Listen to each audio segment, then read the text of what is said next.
Namaskar, good evening, Sat Sri Akal.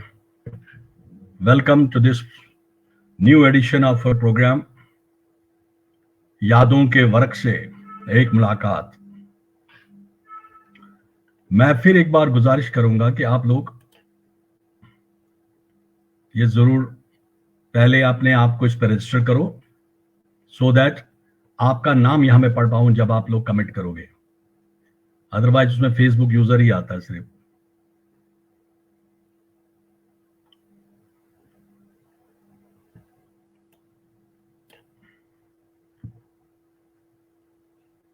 Sumita welcome, thank you, आपने register कर दिया खुद को। चलिए इसको शेयर भी कर दीजिए तब तक। नमस्कार हमारा बट फेसबुक यूजर हो रहा है, बट तभी मैं कह रहा हूं आप अपने आप को इस पे streamyard.com/facebook पे रजिस्टर कर दीजिए सो दैट आपका नाम पढ़ पाऊं। इसमें सिर्फ फेसबुक यूजर आ रहा है। संतोष भट्ट सर भाई नमस्कार। आप ये मोबाइल पे दिखने काफी लोग ज्वाइन कर लिए हैं, बट मुझे चलिए मैं इसको भी दोनों को देखता हूं। First let me share.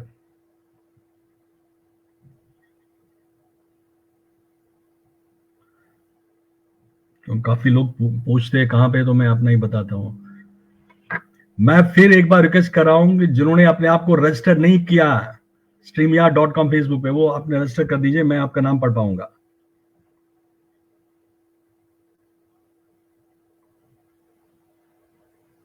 नमस्कार नमस्कार।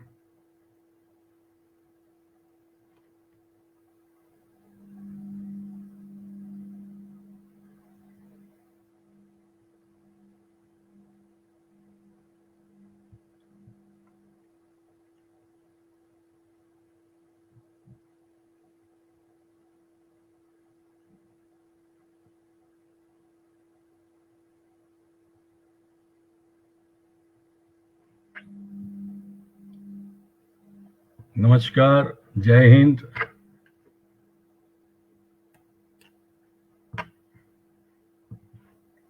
मुझे अब इस पे ही देखना पड़ेगा। पल्लवी कौल नमस्कार जी। ललित गुप्ता जी नमस्कार। विनीता नमस्कार नमस्कार। साईं राम। विनीता आप भी इसमें ये थोड़ा अपने आप को रजिस्टर करो ना जरा, इसमें जो मैंने सामने दिखाया हो ना। जावेद भट्ट साहब, how are you dear? Welcome welcome.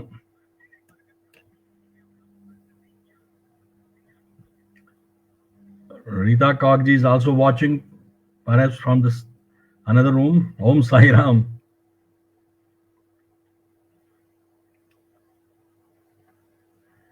Rita ji आप भी अपने आप को रजिस्टर कर दो ना।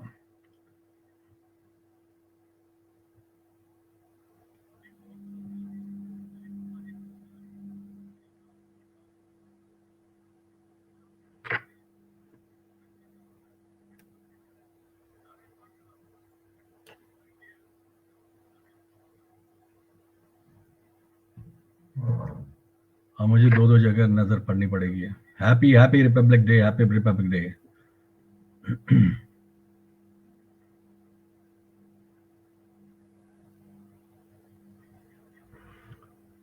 आज राजीव जी कहाँ है? उसको मेरे को लगता ब्लॉक ही कर दिया है फेसबुक ने। वो ज्यादा अपने आप को कर रहा था। हरीश पंडित जी नमस्कार नमस्कार।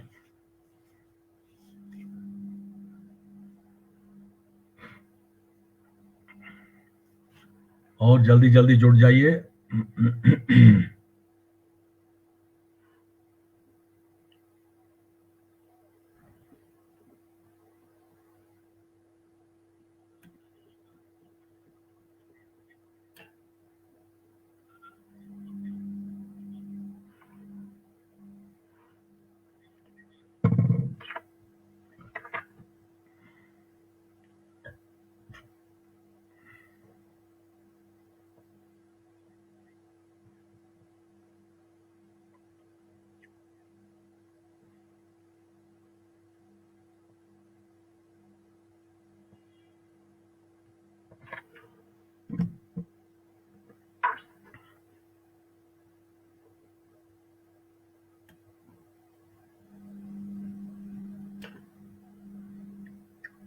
सुभाष कौल जी नमस्कार, जयकार महाराज जयकार। राजीव भारती हेलो हेलो, मैं आपको ही ढूंढ रहा था। राजीव, सुमिता एंड अनंता हमेशा हाजिर हो जाते हैं।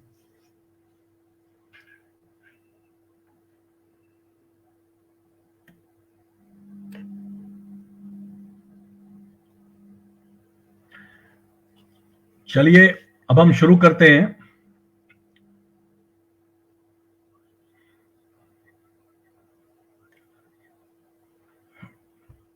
मैं जरा इसकी आवाज कम करूं, नहीं तो मुझे अपना ही रिफ्लेक्शन आ जाएगी इसमें। बीच में मुझे इधर देखना पड़ता है क्योंकि मोबाइल पे मुझे दिखता है कि कौन कौन लोग ज्वाइन कर रहे हैं।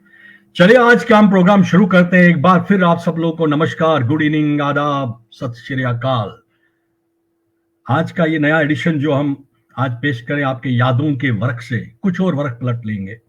और आज के मेहमान हमारे जो कि बहुत मल्टी, जिसको बोलते हैं ना, टैलेंटेड पर्सनैलिटी है, जो आवाज के जादूगर है, आवाज के जादू बिखेरते हैं अपनी वॉइस से, because he is a very good voice artist also, और फिल्म मेकर हैं, बहुत अच्छे फिल्म मेकर हैं। मेरा भी जो है सौभाग्य था कि मैंने जो अपने शॉर्ट फिल्म्स का डेब्यू उन्हीं के अंडर, उनकी प्रोडक्शन हाउस है मनराज टाकीज, उसमें उनकी डायरेक्शन के अंडर किया था, बुड्ढा करमरक। और उसके बाद अच्छे राइटर भी है, 2 किताबें लिखी है, बहुत अच्छी, उनको लाइक किया गया, बहुत अच्छे रिव्यू है। इत्तेफाकन एक किताब जो है मैंने पढ़ने को मिली भी है मुझे, रादर दोनों। एक तो पहली किताब तो उन्होंने मुझे दी थी, दूसरी मैंने खरीद ली थी। पहली किताब उन्होंने गिफ्ट दी थी। और ये कह सकता हूं कि ये उनकी पूरी फैमिली एंटरटेनमेंट बिजनेस में है। अनिल काक जी तो है ही है, उनके बच्चे multi talented, very famous RJ Abhimanyu काक हुआ करते थे, सिंगर बहुत अच्छे, उनकी बिटिया अनमोल, और मेरी बहन Rita ji, she is a wonderful singer, आप लोगों को पता ही है, हमारी एडमिन भी है सुरागनी प्रोडक्शंस में। तो आइए हम स्वागत करते हैं बहुत सारे कमेंट्स के साथ। और जैसे मैं हमेशा बोलता हूं, हमारी यहाँ तालियों की गड़गड़ाहट आप लोगों के कमेंट्स होते हैं, तो वो जितने मिल जाएं वो तालियां होती है। सो मैं स्टेज पे ला रहा हूं अनिल काक जी को। नमस्कार महाराज। आप सबको मेरी तरफ से नमस्कार, और साथ में गणतंत्र दिवस की सबको शुभकामनाएं। और जो महाराज, ये तो मेरे लिए एक सौभाग्य है। जस्ट वन मिनट, ये नमस्कार इसमें रख लेता हूँ। मेरी तरफ से नमस्कार, और साथ में गणतंत्र दिवस की सबको शुभकामनाएं। ये गड़बड़ करता फिर, बेसिकली मुझे मोबाइल साथ रखना पड़ता है क्योंकि इसमें मुझे दिखता है कि कौन कौन प्रेजेंट है हमारे यहाँ पे। अदरवाइज इसमें आप सबका फेसबुक यूजर आता है, तो यहाँ पे मुझे सबका नाम दिखता है। तो ये मेरा सौभाग्य है सर, आज आपका मैं इंटरव्यू कर रहा हूं आपके साथ। जैसे मैंने पहले अपनी इंट्रोडक्शन में भी आपकी इंट्रोडक्शन बोला था, ये जो शॉर्ट फिल्म्स का आगाज मैंने आपके साथ ही किया था, आपके प्रोडक्शन हाउस मनराज टाकीज में। तो इस प्रोग्राम का फॉर्मेट हमारा जो है, क्योंकि अनिल काक सारे जानते हैं, फिल्म मेकर, आजकल तो आप सिंगर भी बनने लगे, यू हैव स्टार्टेड सिंगिंग का प्रोग्राम शुरू किया है, तो नहीं गाने भी सुनेंगे आपसे। ये भी अच्छा, सुनेंगे। तो ओके चलो। हम लोग जानते हैं अनिल काक जी को एज ए जो एंटरटेनमेंट बिजनेस में, as a film maker, very good film maker, as a good actor, writer, वो भी आपका देख चुके हैं, वो पहलू भी आपका देख चुके हैं। मगर अनिल काक कौन है, कहाँ पे पैदा हुए, उनकी एजुकेशन कहाँ हुई, उसके बारे में पहले जानना चाहेंगे। सबसे पहले मैं ये कहूं कि जैसे आपने कहा कि आपका सौभाग्य है कि आप मेरा इंटरव्यू कर रहे हैं, तो मैं ये कहूंगा कि मेरा भी सौभाग्य है कि आपने मुझे मौका दिया आप लोगों के सामने, आपकी ऑडियंस के लिए मैं कुछ कहूं, या कुछ मेरे बारे में जानेंगे, या कुछ जो वो जानना चाहें वो उनको बताया जाएगा। तो ये बहुत बहुत अच्छा प्लेटफॉर्म है जहां आपने मुझे एक मौका दिया, तो उसके लिए बहुत बहुत शुक्रिया। So nice. बाकी एज यूजुअल हम सब कश्मीर से हैं, so I am born in Kashmir and brought up in Punjab mostly. हम लोग ज्यादा पंजाब में रहे हैं और उसके बाद फिर जम्मू में कुछ साल रहे हैं, फिर सारा देश हमारा, तो मतलब इधर उधर पूरा जाते देश रहे। अब भ्रमण करते रहे। जी जी, इधर उधर जाते रहे। आपको वेलकम करें, मैं आपको कुछ कमेंट्स दिखाना चाहूंगा। सुमिता हंडू रैना जी, हमारी एडमिन, वो आपको वेलकम कर रही है और आपकी मैडम को भी वेलकम कर रही है। Thank you. बहुत सारे हमारे साथ जुड़ गए हैं। महाराज कृष्ण भजन जी, होपफुली आपका ये बहुत ज्यादा मुझे बोल रहे थे कि नहीं मेरे को लिंक भेज दीजिए, मिस्टर महाराज भजन है। अवतार जी अच्छा। वेलकम, गिरजा जी कोल वेलकम, बीच में थोड़ा समय लोगों को, विनय कोल जुत्सी जी वेलकम, रीता काग जी वेलकम। तो आपकी एजुकेशन वगैरह कहाँ पे हुई थी मेनली? मेरा I was very small, I was about 5 years old जब हम लोग कश्मीर से निकले थे। एंड देन मेरी जो अप टिल मिडिल एजुकेशन जो है पंजाब में हुई है, उसके बाद फिर केंद्रीय विद्यालय और फिर बाकी की एजुकेशन जम्मू से हुई है। पोस्ट ग्रेजुएशन मेरा जम्मू से हुआ। उसके बाद फिर मैंने मेरी जो बाकी एमबीए जो है वो मेरा सिम्बायोसिस से डिस्टेंस लर्निंग पे हुआ है। तो ओके, फिर वो जॉब्स चलती रही, तो ऐसा स्टार्ट हुआ। मतलब एजुकेशन सारा जम्मू में हुआ है। तो आपने फिर कॉर्पोरेट सेक्टर में आप जॉब कर रहे थे? या मैं सेल्स मार्केटिंग का बाशिंदा रहा हूँ। मतलब करीब 19-20 साल मैंने जॉब किया है। आई हैव बीन सेल्स, मतलब ग्रॉस रूट लेवल से शुरू किया सेल्स रैप से, देन तो लास्टली कंपनीज का आई नाम वाज बताना चाहेंगे आप यहाँ पे? हाँ, मतलब कंपनीज तो ब्रांडेड ही हैं सारी, तो but I started with company से, एक कंपनी थी कन्फेक्शनरी की, वहां से शुरू किया। फिर एमआरएफ, बीपीएल, बिरला, ये बहुत सारी कंपनियों में, हीरो मोटर्स, काफी सारी कंपनियों में मैंने काम किया। और last I okay, was Dainik Bhaskar में I was head of edition head in Kota, Rajasthan. क्या तो बात, मतलब आप पूरा एमआरएफ से लेके सीधा फिर हाँ, मतलब प्रिंट मीडिया में?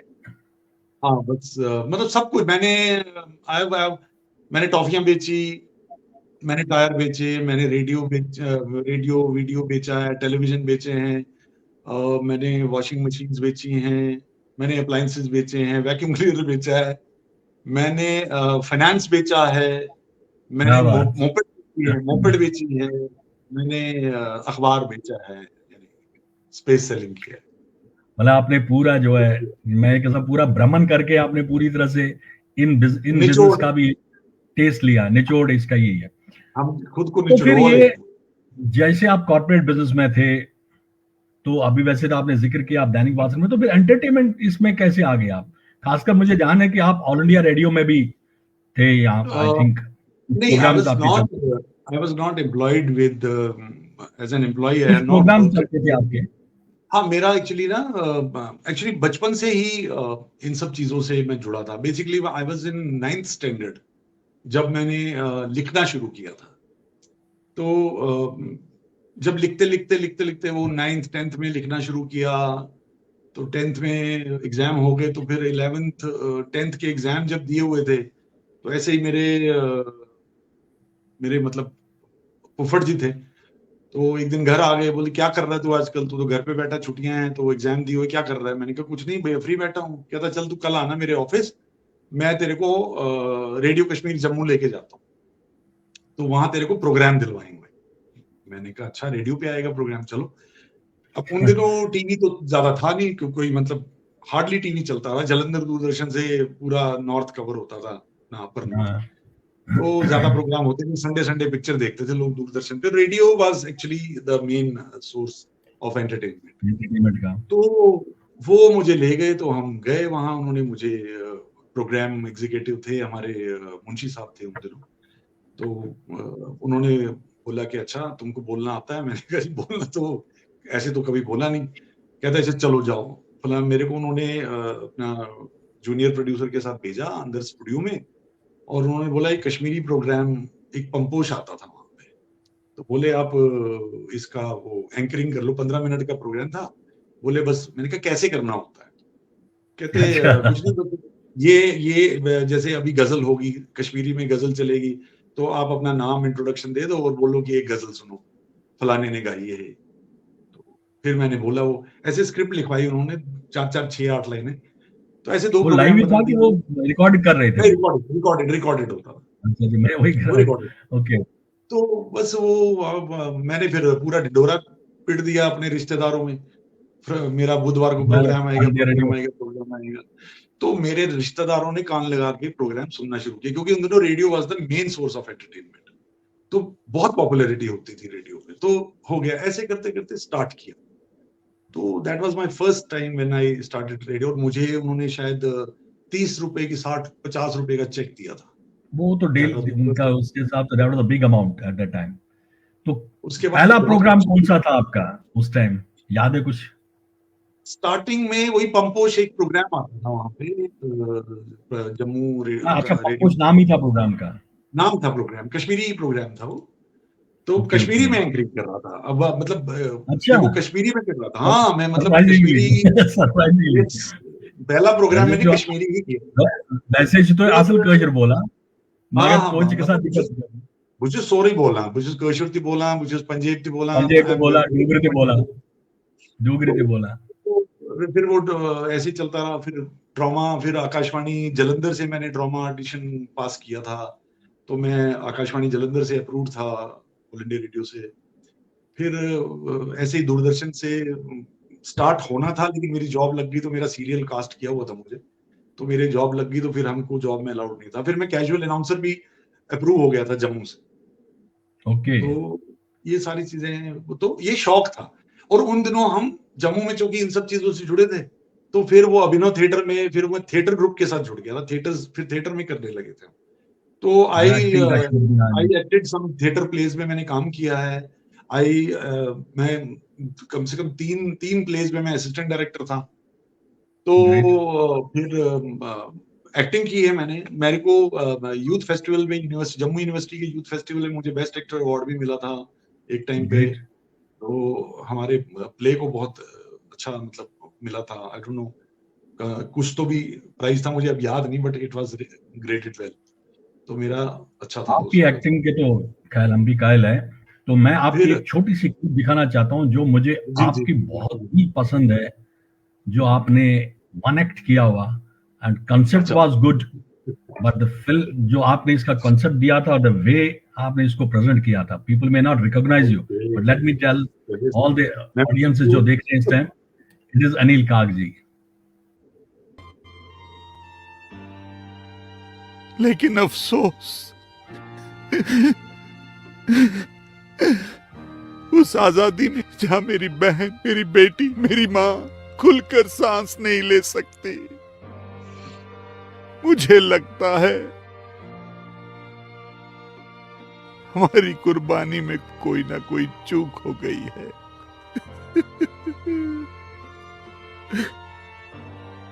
इनकलाब जिंदाबाद, ये नारा फिर से बुलंद होगा, फिर से मशाल हाथों में होगी, क्योंकि आजादी, आजादी अभी बाकी है।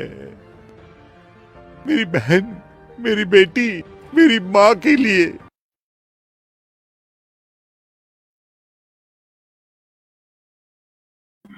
कमाल है। ये मैं this is one of my favourites of mine yours, one of my favourites.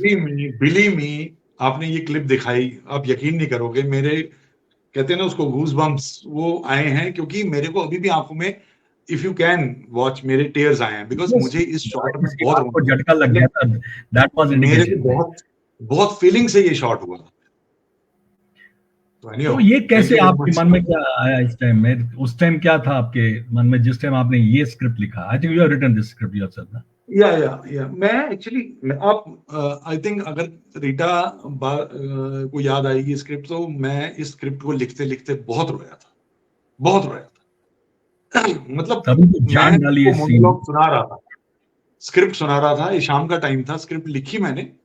मैंने उसको बोला यार ये देख जरा, ये स्क्रिप्ट लिखी मैंने, मेरे कैसा है। मैं उसको डायलॉग बोल बोल के सुना रहा था ना, तो मेरी आंखों से आंसू टपक रहे, बिकॉज मुझे पता नहीं क्यों लगा, मुझे अंदर से स्क्रिप्ट आई है ये, मुझे नहीं पता कैसे लिखी मैंने, मुझे नहीं पता, बट हाँ मुझे एक कॉन्सेप्ट था कि यार आजादी हम कहते हैं, लेकिन आजादी तो हम तो अपनों के ही गुलाम हैं। तो उस चीज को जब तक वो चीज नहीं हमारे यहाँ इम्प्रूव होती, तो हमारे लिए गुलामी है अभी आज भी। फर्क सिर्फ नहीं, इतना है दिस वाज कि रियली मतलब मुझे बहुत ही अच्छा लगा था, क्योंकि तभी मैंने आज स्पेशली इसको डाउनलोड करके सोचा कि आज दिखा। सॉरी आपकी आंखों में आंसू लाए मैंने, नहीं, बिकॉज तो किसी मैं एक्टर जो है इस किसी ऐसे सीन में खो जाता है, आई कैन अंडरस्टैंड, क्योंकि जो दिल को टच करे वो जरूर जो है इस एक्टिंग में निकल आता है जैसे आपने किया। और ऊपर से आपने मेकअप भी माशाल्लाह बहुत ही अच्छा कराया था अपना, पहले तो पहचान ही नहीं। ये फिल्म थी आजादी अभी बाकी है, ये आजादी भी मनराज बाकी टॉकीज पे है, ये फिल्म मनराज हाँ टॉकीज हाँ, पे है ये मनराज फिल्म। टॉकीज पे किसी ने वॉच जी करना तो मनराज टॉकीज पे देख के इस फुल फिल्म को देख सकते हैं। Shashi Pandit ji, thank you for watching, she saying super, thank you she is also. Irfan Bhat साहब, Anil Kak sir is a great and dedicated determent. मैं क्योंकि यहाँ पे नाम नहीं आते, ये इरफान भट्ट साहब है जो लिख रहे हैं सर। या thank you, welcome welcome welcome sir, welcome welcome all. मुझे दो जगह नजर घुमानी पड़ती है, थोड़ा सा ही दिक्कत है। चलिए इस माहौल से निकलते हैं, थोड़ा सा आप चाय पी रहे हैं, गला ठीक कर रहे हैं, एक गाना नहीं सुन लेते हैं आप, पानी पीते हैं। हाँ जी हाँ जी, एक गाना सुनते हैं आपसे। गाना ओके। सी एक्चुअली आपने गाना बोला, मैं actually I am not a singer, पहले सबको बता दूं। हाँ वो क्या होता है ना, कभी यार कभी कौन गुनगुनाने का वो मौका क्या मिलता है, गाते हैं? तो एक गाना मैं सुनाता हूँ, लेकिन मेरे पास वो सिस्टम नहीं जो प्रोफेशनल्स की तरह से, वो आप लोग जो करते हो ना, मैंने ऐसे वो सिस्टम गुनगुना नहीं लीजिए, adopt- कोई दिक्कत नहीं, मैं नहीं, थोड़ा ट्रैक है, गुनगुना लीजिए। मैं स्टूडियो में अच्छा बैठा अच्छा हूँ, मैं अपने स्टूडियो में बैठा हूँ, तो वहां मेरा सारा सेटअप है, वो चल जाएगा, म्यूजिक सब चलेगा, लेकिन हो सकता है कि वो डायरेक्ट पिन नहीं है इसमें लगा हुआ, तो I just try it out. Hello hello hello hello hello hello hello. Rajni Raina ji welcome, Suhasini Dar ji welcome. मैं जो मुझे दिख रहे हैं नाम तो गवा सेट तो पूरन शर्मा। हाँ जी हाँ जी,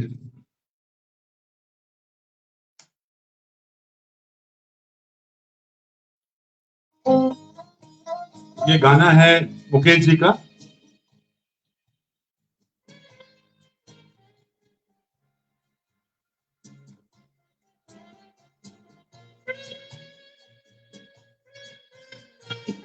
म्यूजिक ठीक आ रहा है, म्यूजिक आ रहा है ठीक। हाँ थोड़ा सा बीच में नेट का गड़बड़ हो गया था, अब ठीक आ रहा है, वो मेरी तरफ से ठीक है। कई बार यूं ही देखा है, ये जो मन क्या बात, की सीमा रेखा है, मन तोड़ने लगता है, अनजान प्यास के पीछे, म्यूजिक की आवाज अनजान थोड़ा बढ़ा पीछे। म्यूजिक की आवाज बढ़ा दीजिए थोड़ा, हाँ? म्यूजिक की आवाज बढ़ा दीजिए, म्यूजिक पीछे ना कम आ रहा है। हाँ दिख, ये जो मन की सीमा रेखा है, मन दौड़ने लगता है,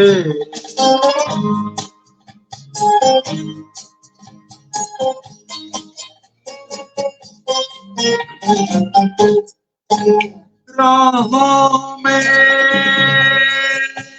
राहों में जीवन की राहों में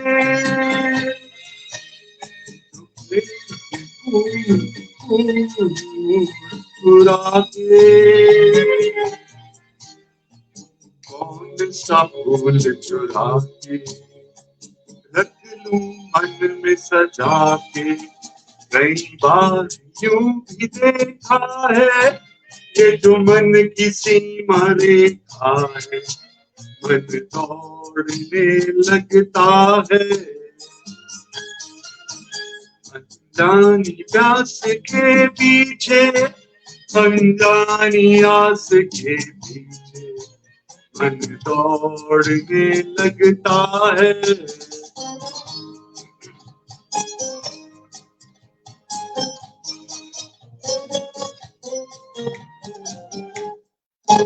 जानू ना जानू ना उलझन ये जानू ना कैसे कुछ समझ न पाऊं, किसको मीत बनाऊं, किसकी प्रीत बुलाऊं। कई बार यूं भी देखा है, किसी सीमा देखा है, मन तोड़ने लगता है।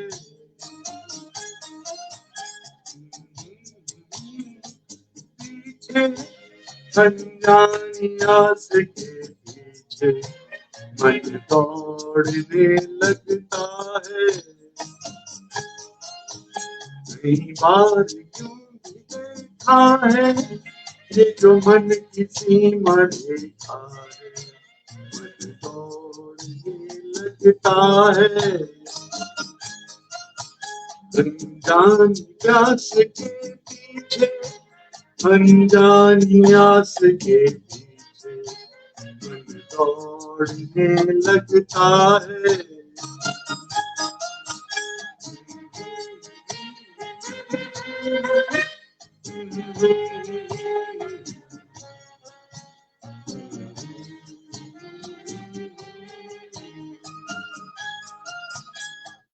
Thank you, thank you.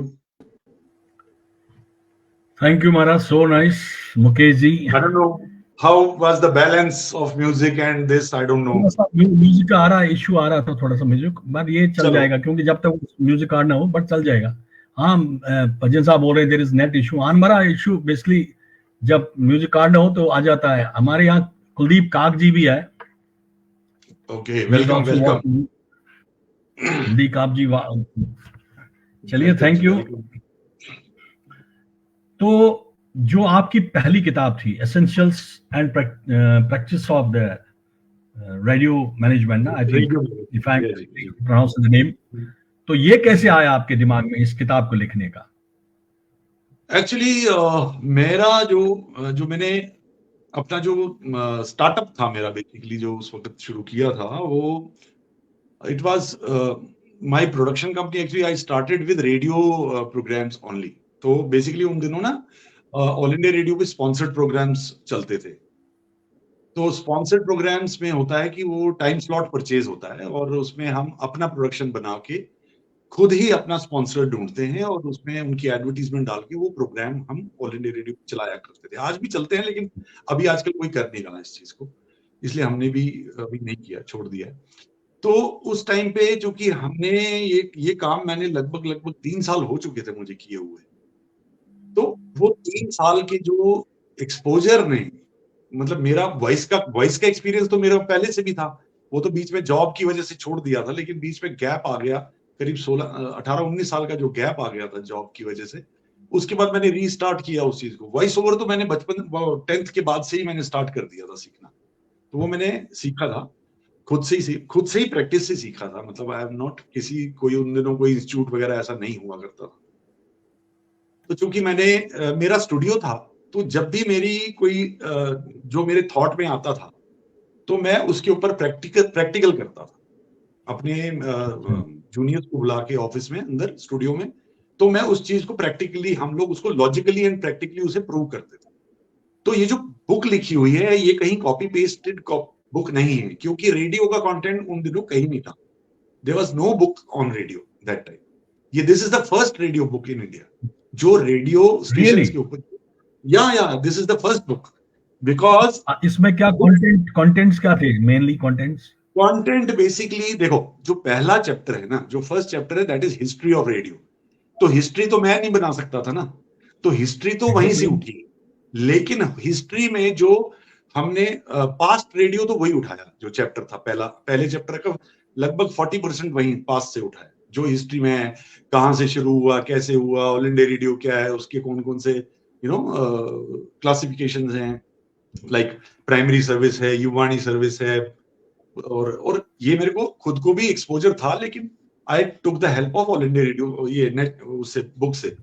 लेकिन उसके बाद के जो बाकी के चैप्टर हैं 2000, जैसे वॉइस, एक वॉइस कल्चर है, तो वॉइस कल्चर है तो उसमें मतलब जैसे वॉइस वेरिएशन है, वॉइस कल्चर, ये सारी वो सारे मेरे प्रैक्टिकल एस्पेक्ट्स हैं कि आपको एक शब्द किसी किताब में नहीं मिलेगा, कहीं से नहीं मिलेगा। मतलब आपने वॉइस मतलब कैसे क्या किस तरह मॉड्यूलेशन कैसे करें, बाकी चीजें कैसे करें, देखो एक्चुअली ना क्या होता था कि मैंने बहुत लोगों को देखा, बहुत उस टाइम की बात कर रहा हूँ, आज हो सकता है मेरे से भी ज्यादा क्वालिफाइड लोग होंगे मार्केट में जो इसमें उससे भी ज्यादा एक्सपोजर हो गया होगा उनका, लेकिन उस टाइम पे अगर किसी से ये पूछो कि लोग ना अक्सर बोलते थे, अरे यार थोड़ा वेरिएशन दे यार, वेरिएशन दे यार, तो थोड़े से सेकंड के बाद वो बोलते थे, अरे यार मॉड्यूलेशन लाओ। हाँ, उस वक्त मॉड्यूलेशन और वेरिएशन में फर्क ही नहीं किसी को पता था, बस बोल देते थे। मैं आज भी पता नहीं, अब शायद लोगों को पता हो, नहीं हो मुझे नहीं पता, वेरिएशन और मॉड्यूलेशन में क्या फर्क है। आप खुद आवाज के बारे में थोड़ा जानते हैं, आपने आवाज आपकी माशाल्लाह, मतलब मैं नहीं कहूंगा, दुनिया कहती है, जो सुनता है आपको आपकी आवाज में वो बात है, नो डाउट, वो तो मैंने आपको पहले दिन से ही बोला हुआ है। लेकिन अब आपकी नजर में क्या फर्क होगा मॉड्यूलेशन और वेरिएशन में? किसी से पूछो, अभी आपको जवाब आएगा कि नहीं आएगा, नहीं आएगा। कोई लिख रहा था, वही मैं देख रहा हूँ, मॉड्यूलेशन किसी ने लिखा था, सुमिता हंडू, अच्छा, शी हैड मेंशन्ड मॉड्यूलेशन। चलिए आप बताइए। वेरिएशन, देखो मॉड्यूलेशन और वेरिएशन में basically these are two different terms. यही हमने प्रैक्टिकली वहां एस्पेक्ट बना के हमने वही यही सब चीजें बुक में as an experiment, research, basically it's a research work of mind. Modulation में जो है आप अपनी वॉल्यूम को एक लहर देते हैं, एक लय देते हैं। वेरिएशन में you have variety of voices, आप अपनी आवाज को बदल के जब बोलते हैं तो वो वेरिएशन क्रिएट करता है। Variations can be in the different scenes or different dialogues. Variation can be मैं अपनी आवाज में, अगर मैं पेट से, देखो ये भी एक वेरिएशन, अगर मैं पेट से बोलता हूं, कुछ लोग होंगे बोलेंगे पेट से, बेसिकली क्या होता है, जिनका बेस वॉइस होता है, जो आदमी पेट से बोलता है, मतलब पेट से होता है कि आप हवा, यू यूज द ब्रेथ, ठीक है, वो डायरेक्ट यहां से आती है ना, तो वो जो आवाज निकलेगी वो एक बेस वाली आवाज निकलेगी। और अगर आप गले से बोलते हैं तो एक अलग किस्म की आवाज निकलती है। आपका वेरिएशन वो भी है, that is also a variation. Variations can be as per the scene, as per this variation, emotion exactly. देखो मॉड्यूलेशन में क्या है, मॉड्यूलेशन में आपके पॉजेस का बड़ा खेल होता है। मॉड्यूलेशन में पॉजेस का बड़ा खेल होता है। As an anchor, you have to modulation. हाँ, natural pause, super natural pause, ये एक होता है कि नेचुरल पॉज, जैसे मैं बात कर रहा हूं, मुझे पता है इसके बाद में रुक गया है ना, मुझे बात करनी है आपसे, full stop, comma, exclamatory sign, ये सारी चीजें आपको हिंट करती हैं कि आपको कहां पे पॉज देना है और किस तरह का पॉज देना है। ठीक है ना, थोड़ा नेट क्या है, कॉल आ गया था। अच्छा, कॉल आ गया था, वो तो उसमें नेट किया। तो इस तरह से ये सारे एक्सपेरिमेंट्स हैं। फिर स्क्रिप्ट के ऊपर है, स्क्रिप्टिंग का चैप्टर है उसमें कि स्क्रिप्ट कैसे लिखी जाती है, उसके लिए आपको क्या करना है, what is head, what is foot, what is body, ये सारी चीजें हैं, काफी कुछ है मतलब उसमें। फिर उसके बाद ये बुक अवेलेबल है कहीं अभी इस टाइम? ये अमेज़न पे अवेलेबल है, वो एसेंशियल्स एंड प्रैक्टिस में भी अवेलेबल। हाँ जी, ये बहुत सारी यूनिवर्सिटीज में गई हुई है, यूनिवर्सिटीज में, एमआईटी यूनिवर्सिटी में भी है, 25 किताबें हैं शायद उनके पास लगी हुई लाइब्रेरी में, बहुत सारी लाइब्रेरीज में मंगवाई। आवाज की बात कर रहे हैं हम, तो आपका मैंने वैसे इसमें पोस्टर के पीछे डाला भी हो सकती थी, ये रंजो गम की स्याही जो दिल पे छाई है, कभी कभी मेरे दिल में ख्याल आता है कि जिंदगी तेरी जुल्फों की नरम छांव में गुजरने पाती तो शादाब भी हो सकती थी। ये रंजो गम की स्याही जो दिल पे छाई है, तेरी नजर की शुआओं में खो भी सकती थी, मगर ये हो ना सका, मगर ये हो ना सका। और अब ये आलम है कि तू नहीं, तेरा गम, तेरी जुस्तजू भी नहीं। गुजर रही है कुछ इस तरह जिंदगी जैसे इसे किसी के सहारे की आरजू भी नहीं। न कोई राह, न मंजिल, न रोशनी का सुराग, भटक रही है अंधेरों में जिंदगी मेरी। इन्हीं अंधेरों में रह जाऊंगा कभी खोकर, मैं जानता हूं मेरी हमनफ्स, मगर यूं ही कभी कभी मेरे दिल में तो मैंने सोचा कि इस टाइम हम बात इसी चीज की कर रहे हैं, सही है, सही तो है। ये दिखा दें कि कहाँ पे मॉड्यूलेशन एंड वेरिएशंस की जरूरत है, क्योंकि बहुत ही अच्छा आपने इसका भी this is basically modulation, this is modulation, या दिस इज मॉड्यूलेशन। तो नंबर ऑफ वॉइसेस, मतलब it's a bunch of voices. When once you talk about the bunch of voices, you know, sort of एक artist जब जैसे cartoon dubbing artist जो होता है, जो डबिंग आर्टिस्ट जो होता है, वो उसमें वैरायटी होती है, तो वो वेरिएशंस देता है, अलग अलग टाइप की वेरिएशन निकालता है। Definitely, exactly, that is the best example. जी, जो जी, है डबिंग आर्टिस्ट, उसकी वेरिएशंस इंपॉर्टेंट है। तो क्योंकि जैसे मैंने आपके इंट्रोडक्शन में स्टार्ट में ही कहा कि पूरी फैमिली आपके एंटरटेनमेंट बिजनेस में आ गई है, अभिमन्यु का कैसे इंटरेस्ट रहा इसमें? आपने सिखाया कि अपने आप ही आया, कि बाप के टेस्ट है इस चीज के? देखो, एक्चुअली जैसा आप लोग सब जानते भी होंगे कि he is not only an entertainment person, he is a very good cricketer also. Super multi talent, माना good singer, very good cricketer. Reason there are two reasons. One is कि उसको हमने बचपन से वो क्रिकेट की कोचिंग के लिए जाता था, तो जब हम यहाँ मोहाली स्टेडियम में वो कोचिंग के लिए जाता था, तो हम लोग एज कश्मीरीज, यू नो, पढ़ाई पहले, तो कोचिंग में जाके, हाँ, कोचिंग में जाने का उसको स्कूल से आता था 2 बजे, और 2:30-3 बजे उसको कोचिंग जाना होता था क्रिकेट की। शाम को 8 बजे आता था। अब 10th में मैंने उसको बोला, बेटा देख, एक बात है, तू कोचिंग, ये क्रिकेट की कोचिंग तेरी बंद फिलहाल, क्योंकि हम पहले 10th कर ले और उसके बाद हम लोग इसके बारे में देखेंगे।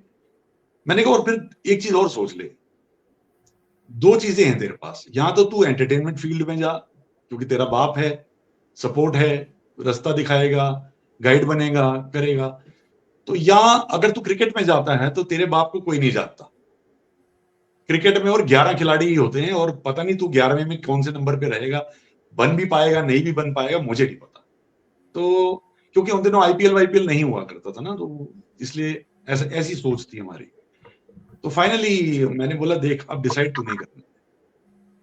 तो उसको लगा कि यार बाप का पॉइंट तो है, अब 11 खिलाड़ियों में, हालांकि वो नेशनल अंडर 16 शायद कि 14, वो नेशनल के लिए गया है, ट्रायल्स के लिए। उसने, मैं ट्रायल्स कह रहा हूँ, वो गया है, हैदराबाद गया था। तो मैं तो कभी भी गलती की है। उसके सर जो थे ना, वो मतलब उनका कोच एक ही था, ये जो अपना है ना क्रिकेटर, अपना बच्चा ही है, कॉल, ये क्या नाम है? अच्छा, कॉल, सिद्धार्थ कौल और ये अभिमन्यु का कोच एक ही था। ये दोनों फ्रेंड्स हैं, इनका कोच एक ही था। तो वहां पे सिद्धार्थ का कोच, उसके फादर थे तेजी? नहीं, वो तेजी तो थे, तेजी ने भी बोला था हमको, रीटा को बोला था कि यार इसका मत कराओ बंद cricket, he is a very good player. तो खैर एनीहाउ, ये डेस्टिनी होती है जो भी है। तो फाइनली फिर मेरा प्रोडक्शन हाउस तो स्टार्ट कर दिया था मैंने। तो इस बीच में उसको मैंने एक बार स्कूल से आया था, एग्जाम दे के आया था ये 10th के, तो ऑफिस, मतलब मेरे ऑफिस आया था। तो मैंने मेरा ना एक वो गीतों भरी कहानी चलती थी उन दिनों जिसमें ड्रामेटिक्स होता था। तो एक बच्चे का, एक बेटे का रोल था, मतलब यही 15-16 साल के लड़के का रोल था। मैंने उसको बोला तू आना ऑफिस, तेरी रिकॉर्डिंग चाहिए मुझे। तो एक फीमेल आर्टिस्ट थी जो मदर का रोल कर रही थी, और अभिमन्यु को मैंने बोला तू बेटे का रोल कर। ओ, अभी नेट का जो बार बार इशू चल रहा था। हाँ, अनिल उसका का नहीं, बैक, यू आर बैक। हाँ, वी आर बैक। तो उसका डायलॉग था, तो वो डायलॉग बोलते बोलते हंस पड़ा, उसको नाटक लग रहा था, उसको हंसने लग गया। फिर उसने, मैंने कहा ये क्या कर रहा है, मत कर ऐसे। उसने फिर दोबारा वही किया, फिर वही हरकत। तो जब तीसरी बार उसने किया था, एक्चुअली मैं बहुत सीरियसली लेता हूँ, मैं बहुत, मतलब शायद आपने देखा भी हो या नहीं, मैं बहुत सीरियस आदमी हूँ इस मामले में। तो उसने हंसा, उसको नहीं पता था क्या होगा। मैंने उठा के एकदम खींच के थप्पड़ मारा उसको, एकदम खींच के थप्पड़ मारा उसको, और साइड पे रोने लग गया। और रीटा भी ऑफिस में ही होती थी, तो कहती क्या है यार, ये क्या किया तुमने? मैंने कहा खबरदार इसका मजाक उड़ाया इस चीज का। तो मैंने कहा आई एम वेरी सीरियस, मैं, तुमको पता है मैं छोड़ूंगा नहीं, this is not the way. और उसके बाद जब उसने शॉट दिया तो इट वाज फैंटास्टिक। नमस्कार नमस्कार, तो it was fantastic. It was a थप्पड़ की गूंज। हाँ, वो क्लिप मैंने बना कितनी बार फेसबुक पे डाली है, बहुत बार फेसबुक पे डाली है मैंने वो क्लिप उसकी। वो बहुत अच्छा किया था फिर उसने। तो मतलब ऐसे स्टार्ट हुआ। फिर उसका एक दिन ऐसे उसने शो बनाना शुरू किया खुद से ऑफिस आके। फिर उसका एक शो मैंने वहाँ एफएम रेनबो से शुरू किया, एक चंडीगढ़ से शुरू किया।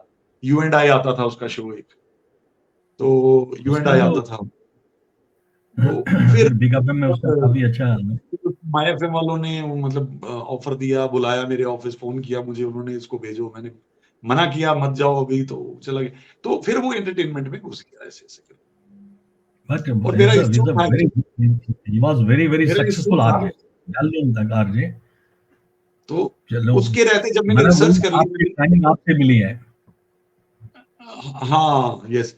तो रेडियो का फिर इंस्टीट्यूट स्टार्ट किया मैंने। फिर मैंने काफी इंस्टीट्यूट्स, मतलब अपने इंस्टीट्यूट में काफी स्टूडेंट्स थे, तो उनका ट्रेनिंग किया।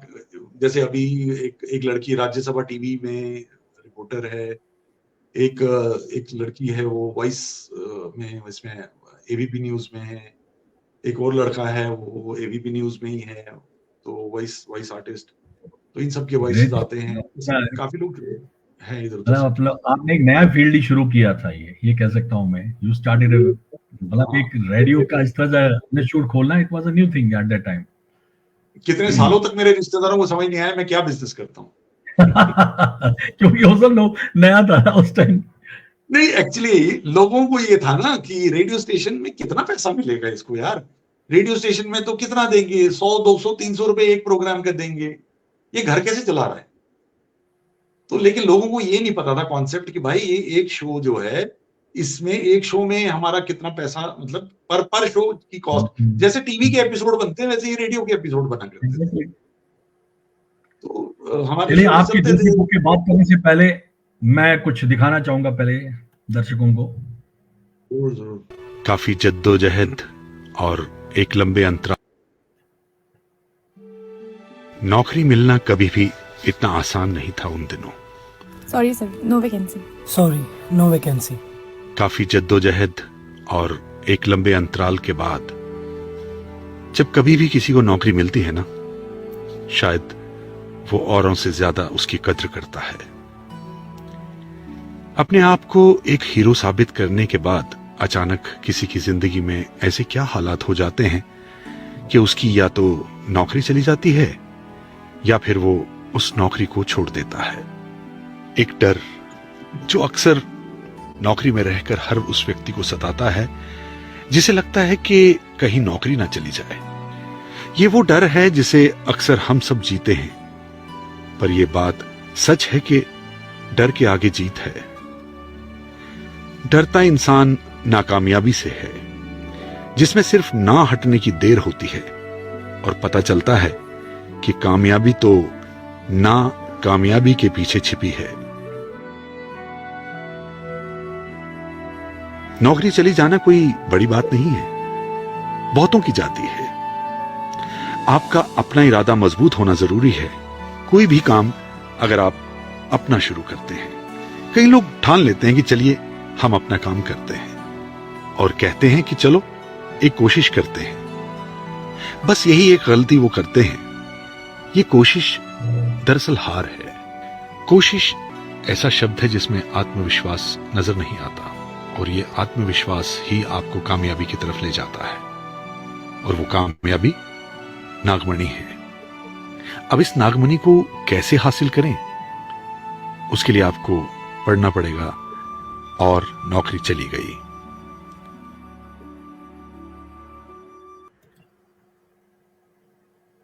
Thank you. ये बहुत ही अच्छा कंसेप्ट था आपका, इस तरह का एक छोटी सी शॉर्ट फिल्म बनानी है अपनी बुक के बारे में। पहले इस फिल्म के इस शॉर्ट क्लिप के बारे में पूछा। आपने जब दिखाया कि जो ये जिसकी नौकरी चली जाती है वो एक बुक स्टोर में है, वहां पे 2 किताबें हैं जिन पे नजर जाती है। I don't know whether it was a deliberate और ये क्रिएशन थी कि एक साइड सदगुरु की डेथ है और एक साइड नौकरी चली गई है। दोनों Was it सच्चाइयां deliberate हैं, or- दोनों सच्चाइयां हैं ना लाइफ की। bonus, that's what I'm saying कि this was a very good concept। अगर deliberately रखा गया I don't know, तो बहुत ही अच्छा था कि 2 चीजें उसके पास थी। एक डेथ कि कैसे क्या किस, दूसरा कि नौकरी चली गई, क्या लिखा है राइटर ने। सो मैंने देखो ये नौकरी बाई चली गई आप का कंसेप्ट था। वाई नौकरी चली गई? क्योंकि मेरी चली गई। यू स्टार्टेड, मतलब आपने अपनी एक्सपीरियंस इस पे लिखना शुरू किया। ये सारा मेरा एक्सपीरियंस है, इसमें मेरी लाइफ का पूरा एक्सपीरियंस है। It is your life story. Because एक लाइफ में जॉब में, खासकर प्राइवेट जॉब में, कितना एक्सप्लॉयटेशन है, कितना अप डाउन होता है, क्यों होता है, what are the factors, what are the reasons, मतलब बहुत अप्स एंड डाउन्स, बहुत अप्स एंड डाउन्स क्यों होते हैं, कैसे होते हैं, क्या है। तो और फिर उसके लिए क्या होता है ना, कोई चीज किसी के लिए होती है बनी हुई, कोई चीज किसी के लिए नहीं बनी होती है। तो शायद इतना जॉब करने के बाद मुझे लगा कि शायद मेरे लिए जॉब से बढ़कर कुछ और था, तो मैं इस तरफ चला गया। और ऐसा भी नहीं है, इतना भी आसान नहीं था जितना आज दिख रहा है लोगों को, इतना भी आसान नहीं था। क्योंकि मैंने जरूर लिखा, मैंने ये जो बात इसमें बोली है ना कि कोशिश, चलो कोशिश करके देखते हैं। अगर हम कोशिश करते हैं ना किसी चीज की, 99% है वो होगा ही नहीं, वो होगा ही नहीं। 1% अगर आपका लक चांस होगा तो करेगा, नहीं तो कुछ नहीं होगा। क्योंकि कोशिश करने के बाद फेलियर डेफिनेट है। मैं ये लिख के दे सकता हूं, कोशिश करने के बाद फेलियर डेफिनेट है। लेकिन उस फेलियर के बाद अगर आप क्विट नहीं करते हैं, आपकी सक्सेस श्योर है। 99% क्यों मैंने बोला, क्योंकि 99% लोग क्विट कर जाते हैं। अरे यार करके देखा था, नहीं हो पाया, that is why it not happen. तो उनको पता नहीं है कि अगर आप इस कहानी का एंड पढ़ेंगे ना, मैंने वो लाइन आधी बोली है, उस लाइन के बाद 2 लाइनें और हैं जिसमें पूरा नॉवेल कंप्लीट हो जाता है 4 लाइनों में। वो ये है कि you have to fight and fight and fight। वो ये है कि भाई नागमणि के ऊपर क्या है, नाग बैठा हुआ है। नाग जो है वो आपकी वो है हार्डवर्क है। आपने क्या होता है, कोई इंसान आएगा, वो न मनी लेना चाहेगा, वो कहेगा यार इस पे तो सांप बैठा है यार, कोशिश करेगा, नहीं हुआ तो निकल जाएगा। फिर दूसरा आएगा, वो कोशिश करेगा, देखेगा यार ये तो सांप है भाई, ये तो नहीं निकाल सकता। एक वो होगा इंसान, एक इंसान ऐसा होगा जो बोलेगा मुझे तो भाई मनी लेनी है, मेरे को बस मनी लेनी है। वो इंतजार करेगा क्योंकि उसे पता है कि कभी ना कभी सांप तो जाएगा ना कहीं। तो पेशेंस उसमें जरूरी है। Patience, basically patience. तो जब सांप निकलेगा वो मनी ले लेगा। लेकिन वो इंतजार जो होता है वो हर बंदे की बात नहीं के बस की नहीं है। बस वही सक्सेस और फेलियर का जो बीच का जो हम एक इंटरप्रिटेशन है वो कह लो, या एक बॉर्डर कह लो, वो है एक थिक मतलब थिन लाइन होती है, not thick line, thin line होती है। थिन लाइन होती है। रत्नाधर ji, Sarla Pandita ji, Niki Bhatia ji, Sanjay Tiku ji, thank you, thank you. Ramesh Wali ji, thank you. Blessing for the whole family भेज रहे हैं Ramesh Wali ji. Thank you, thank you. चलिए, इंटरेस्टिंग है। और आपने तो जो है रेडियो का भी किया, फिल्म प्रोडक्शन का कैसे सोच लिया आपने? यू आर एन एक्टर, जरूर था, तो ये फिल्म प्रोडक्शन का कैसे सोच लिया कि शॉर्ट फिल्म्स बनाने का? एक्चुअली मुझे जैसे एक्टिंग का तो शौक था ही, तो अब एक्टिंग का शौक था तो प्लेटफॉर्म मुझे कभी मिला नहीं एक्चुअली, क्योंकि ज्यादातर स्कोप तो बॉम्बे में होता था और बॉम्बे जाने के मेरे हालात नहीं थे उस तरह के कि मैं बॉम्बे जाता। सब कुछ छोड़ छाड़ के मैं बॉम्बे नहीं जा सकता था। जब मेरे को चांस मिला था, it was college day, college days के टाइम में मुझे मैंने स्क्रीन टेस्ट पास कर लिया था। I was about to sign the film, मतलब not as a hero obviously, but एक कैरेक्टर रोल था, मैं उसके लिए कास्ट हो रहा था, लेकिन मैं because of some reasons I could not गो।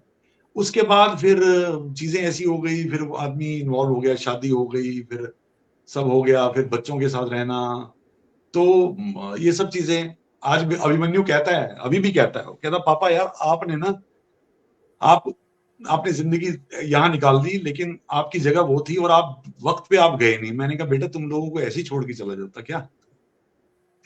क्योंकि इसी हमारे टाइम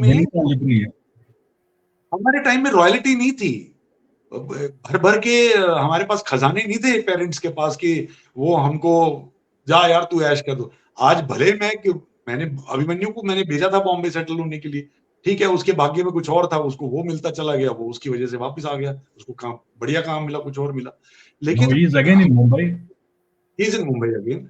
तो ये सब चीजें जो है ना भाग्य की बातें हैं। और दूसरी बात ये कि फिर मेरे को लगा कि यार प्लेटफॉर्म तो नहीं मिला, चलो यार हम कुछ करते हैं।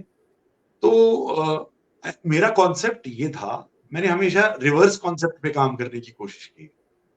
तो मेरा कॉन्सेप्ट था कि मैं स्टोरी टेलर तो हूं, कहानियां सुनाता हूं, तो मैं कहानी पे फिल्म बनाऊंगा, यानी वॉइस ओवर में कहानी चलेगी, गीतों भरी कहानी होती है ना जैसे, तो वॉइस ओवर पे कहानी चलेगी, और उसमें जहां जहां ड्रामा सीक्वेंस होगा वो ड्रामा सीक्वेंस चलेगा, और साथ साथ में नरेशन चलेगा। वो एक एक्सपेरिमेंट था, कहानी सुनाएंगे नहीं, कहानी दिखाएंगे, तो ये हमारा कॉन्सेप्ट था उसमें।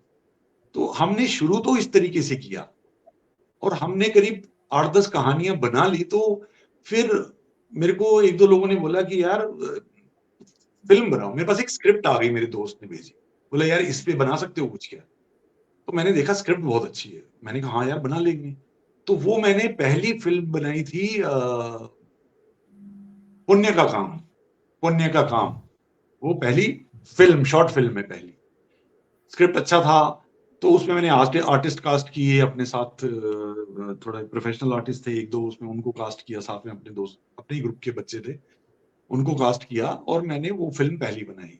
तो जब वो फिल्म मैंने बनाई तो फिर मुझे लगा कि यार फिल्म ही क्यों ना बनाई जाए।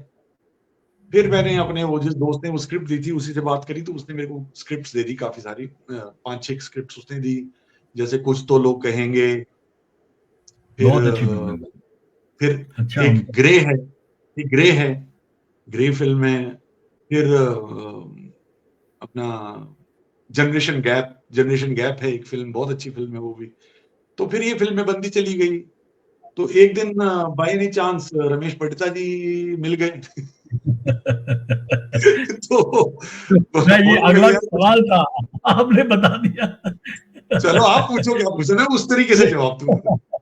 चलिए आप बता दीजिए, बता दीजिए आप, सवाल आपका होगा। चलिए, रमेश पंडिता के साथ कैसे मिलना हुआ? और रमेश पंडिता जी से बात हुई, तो उन्होंने मेरे को एक्चुअली एक ना वो भेजा, आपको याद दिलाता हूँ, ऑडियो एक सुना था आपने, एक एटीएम वाला था। नहीं पहले एटीएम आपने भेजा, हाँ एटीएम वाला ऑडियो भेजा था, एटीएम ऑडियो, वो था ऑडियो। हाँ एटीएम ऑडियो भेजा था, जिसमें फादर इज एन एटीएम था। तो उस पे कुछ बनाने को लगा तो हमने बना लिया। फिर आपने बोला कि यार कश्मीरी क्यों नहीं बनाते हो? मैंने कहा मैं आई am not comfortable in writing Kashmiri, तो अगर आप कश्मीरी स्क्रिप्ट लिख सकते हो, बना सकते हो, तो हम फिल्म बना लें। तो आपने बोला हाँ मैं लिख लूंगा। आपने मुझे कश्मीरी ऑडियो बना के भेजा, तो आई लाइक्ड इट। मैंने कहा ये तो बढ़िया बढ़िया बनेगा। फाइनली व्हाट यू सेड कि फिर आपने उसको थोड़ा सा ड्राफ्ट बना के लिखा और हमने शूट फाइनल प्लान किया। हमने विनीता से बात करी, आप थे, मैं था। तो एक्चुअली रोल तो मैं करना चाहता था, लेकिन आपने कहा यार मैं करूंगा। मैंने कहा यार बहुत अच्छा है। मुझे देखो, मैं अपने आप को लाइमलाइट में लाने में इतना वो नहीं करता हूँ बिलीव। मैंने कहा यार और लोग जुड़े ज्यादा अच्छा है। मेरा पर्सनल कहना ये है कि आदमी वो जो सबको मौका दे, क्योंकि खुद तो मैं सब कुछ कर ही रहा था ना, कर भी सकता था, लेकिन मैंने कहा नहीं, अगर एक बंदा और जुड़ेगा तो मेरे साथ टीम बन जाएगी। तो मैंने फिर बोला चलो आप कर लो ये रोल, और विनीता को वो मैडम का रोल दिया, वो ओल्ड लेडी का। विनीता को दिखाया था आपको, विनीता भी बोल रही थी मुझे आनंद आया। मैं उस फिल्म के कुछ लास्ट वाले हाँ, क्लिप्स बुढ़ा दिखा, कर इसमें बुड्ढा करमरक और उसका तीसरा भाग जो था वो दोनों है। मे दोप फोन आई मा करी मे और वोद मुबारक अमिस मकान हेतुमत अमिस पंस की पर दपान ओसुम जमीन कन पता सु जमीन थम गिरवी वन दपान सु मकान कन यथ मकानस दपान सु यह कन तमें सोच पंस अमिस मा दिमाग डोलमुत अस कोत गथव याद बुजरस मंज अद अमिस छा याद यह सोन शुर अमिस निश वमेद यह अस पे सोरी वमेद थवान मे दोप खबर आज फोन कोर्रम और सुख पे मोती आज ओश त्रावान बड़ दुह सोचा छे सो बुढ़ा कर मरक बुढ़ा कर मरक कर से छोड़ नहीं थी कर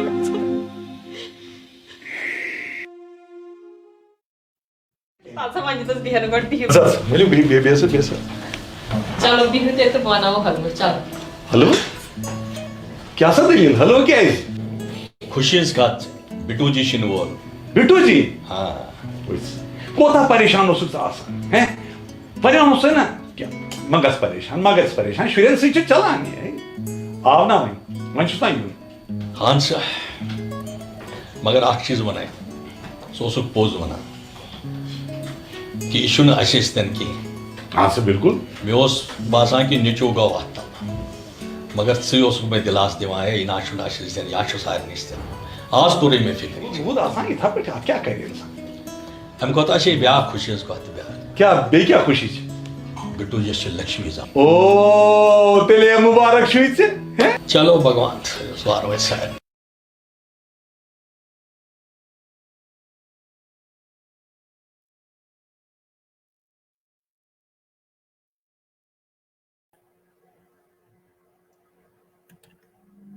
मैंने सोचा कि जरूरी दिखाना है इसका, और विनीता जी भी देख रही है इस टाइम, क्योंकि हाँ, ये विनीता के साथ ही जो इफ यू रिमेंबर, हेलो,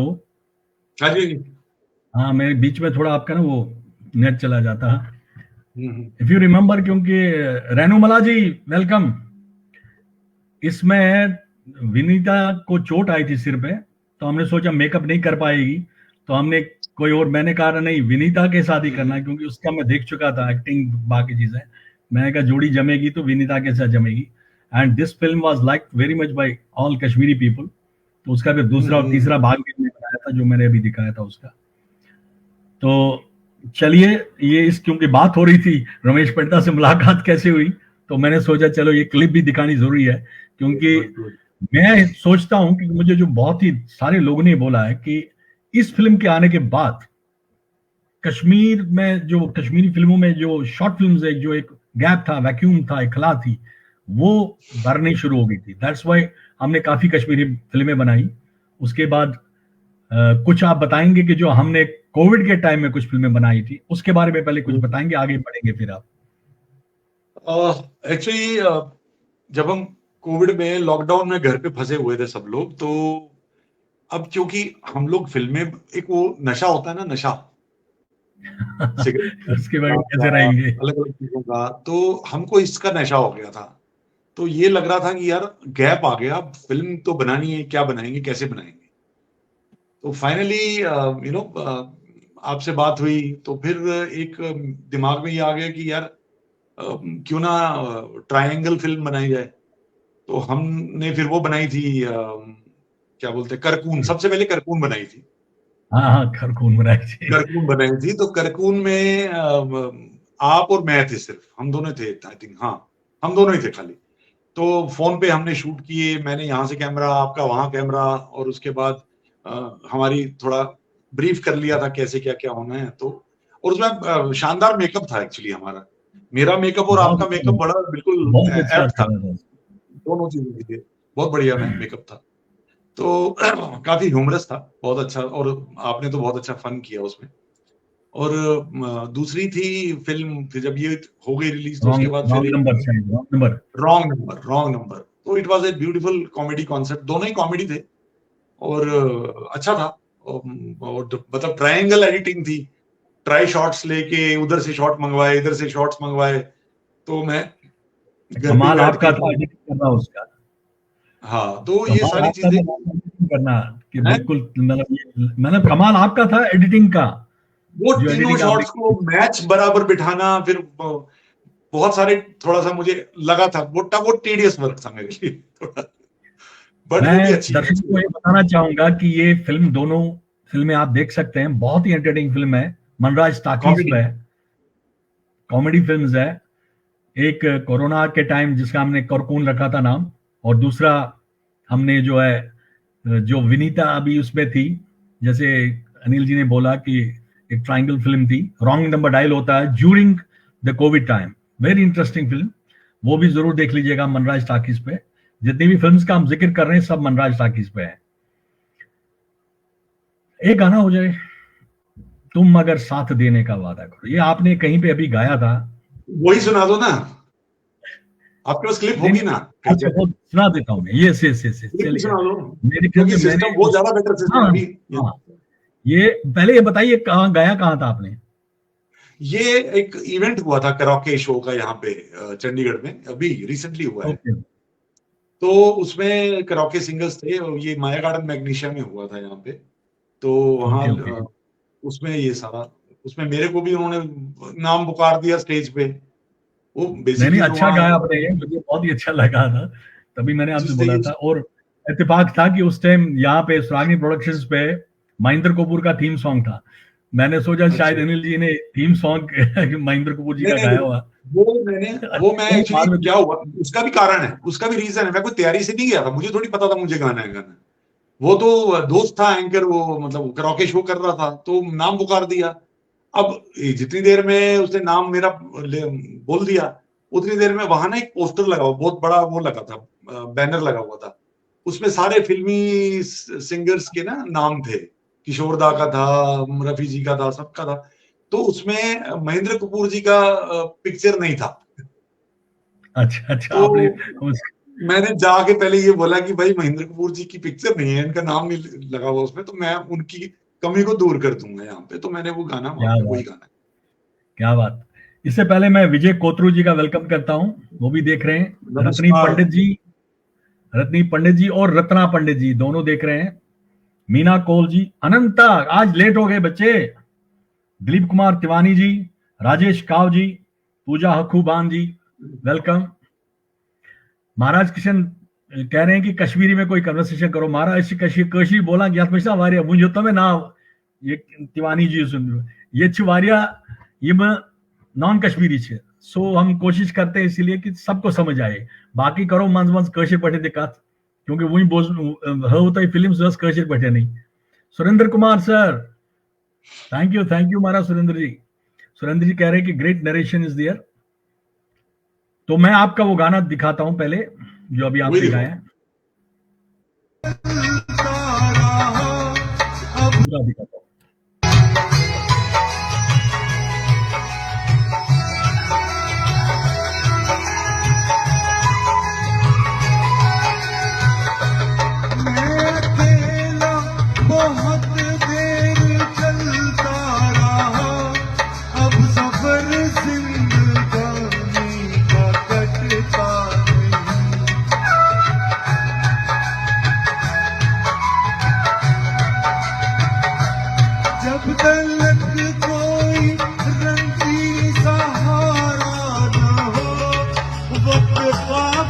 जवानी का सदका नहीं, तुम मगर हम कदम बन के चलते रहो, मैं जमीन पर सितारे बिछाता रहूं, तुम मगर साथ देने का वादा करो, मैं यूं ही मस्त नगमे लुटाता रहूं, तुम मुझे देख कर मुस्कुराती रहो, मैं तुम्हें देख कर गीत गाता रहूं।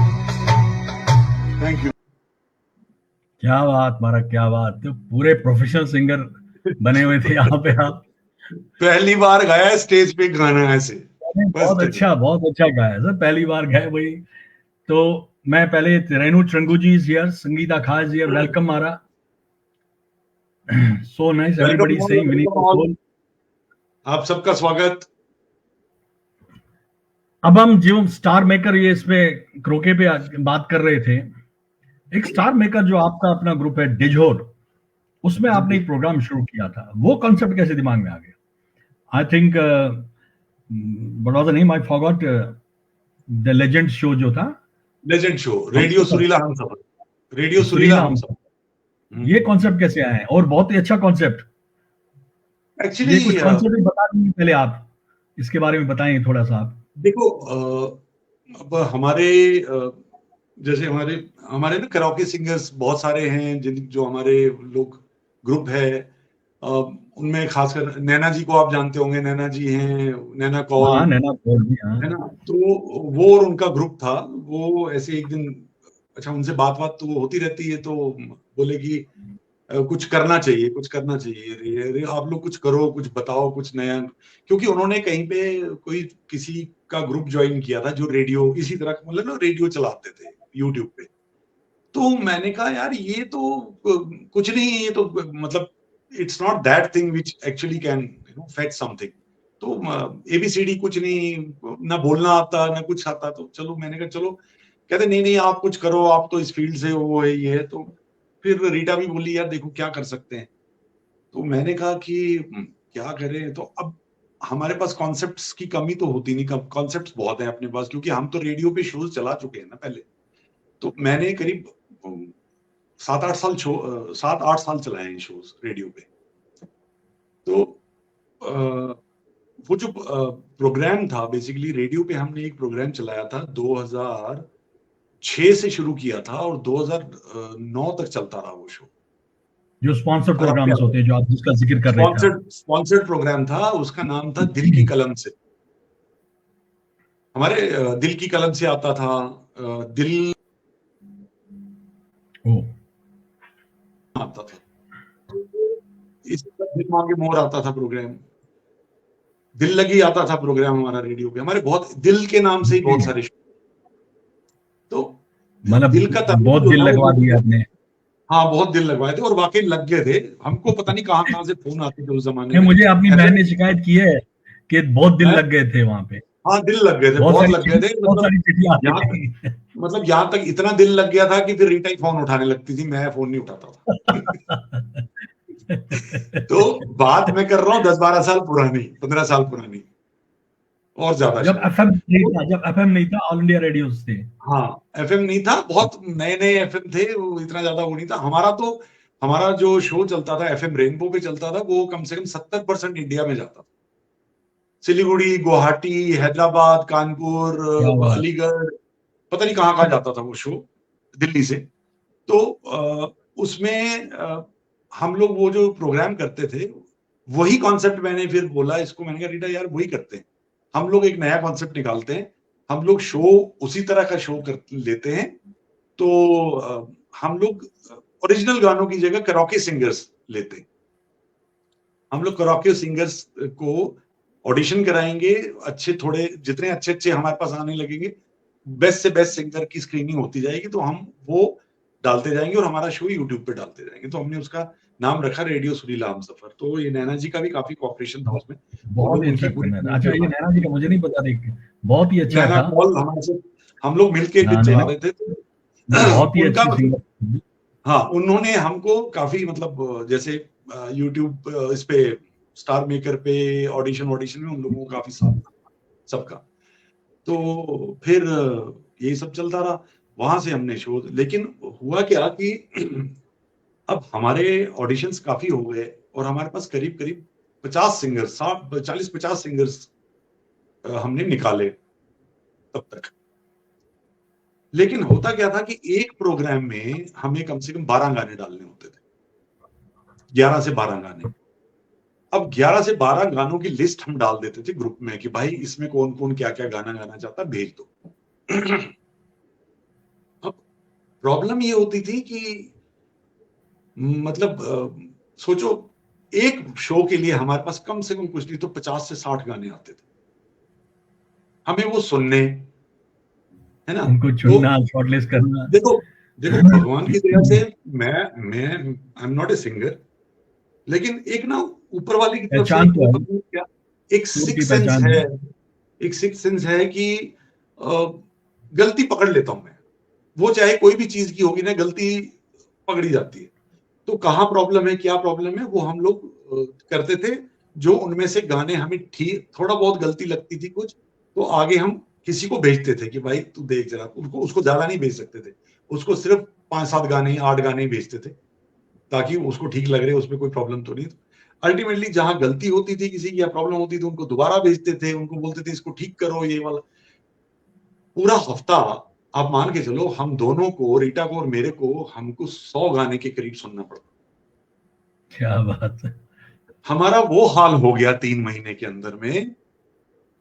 एक इंसान को अगर आप 1 पीस 2 पीस 3 पीस बर्फी के खिला दो ना, ही विल एंजॉय, है ना। उसके बाद बाद में जो हो जाता है, उसको बोलो तुम्हें रोज 10 पीस बर्फी के खिलानी। खाने ही खाने। मैं चैलेंज करता हूं, अगर वो खा जाए 10 दिन वो बर्फी और उसके बाद वो जिंदगी भर बर्फी नहीं खाएगा। रीता जी नतीजा जोर से ये हंस रही हुआ नतीजा ये हुआ कि हमने स्टार मेकर ही छोड़ दिया। है। मैंने रीटा को बोला, रीटा हम लोग पागल हो जाएंगे, अभी गैप दे देते हैं। फिर कान मैंने महाराज खराब बसा। ये बात खराब हो कर नहीं है, बात ये है यहाँ, मतलब गाड़ी में जाओ तो लोगों के गाने सुनो, घर में बैठो ये स्टूडियो में बैठ के गाने सुनो, है, फिर गलती हो भेजो, दोबारा वापस आएगा दोबारा सुनो। हमको लोगों के लिए तो था, उन्होंने गाना गा के भेज दिया, उनके लिए बस इतना काम था, उनके लिए तो सिंपल था ना। लेकिन सिंपल सा गाना भेजा।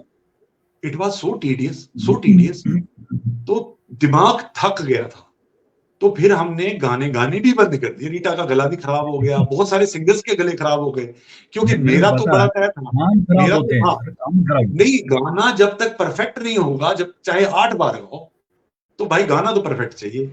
तो लोगों के गले खराब हो गए, नैना जी का गला खराब हो गया, रीटा का गला खराब हो गया, हमारे विनोद जी का गला खराब हो गया, रफियालो जी जो कि विनू रफियालो जी, उनका गला खराब हो गया, हमारे पंकज का गला खराब हो गया। मतलब ये सारे लोगों के गले खराब हो गए। मैंने कहा यार विराम दे देते हैं। सब डॉक्टरों के पास गए, सबने अपनी अपनी पर्ची मेरे को व्हाट्सएप कर दी।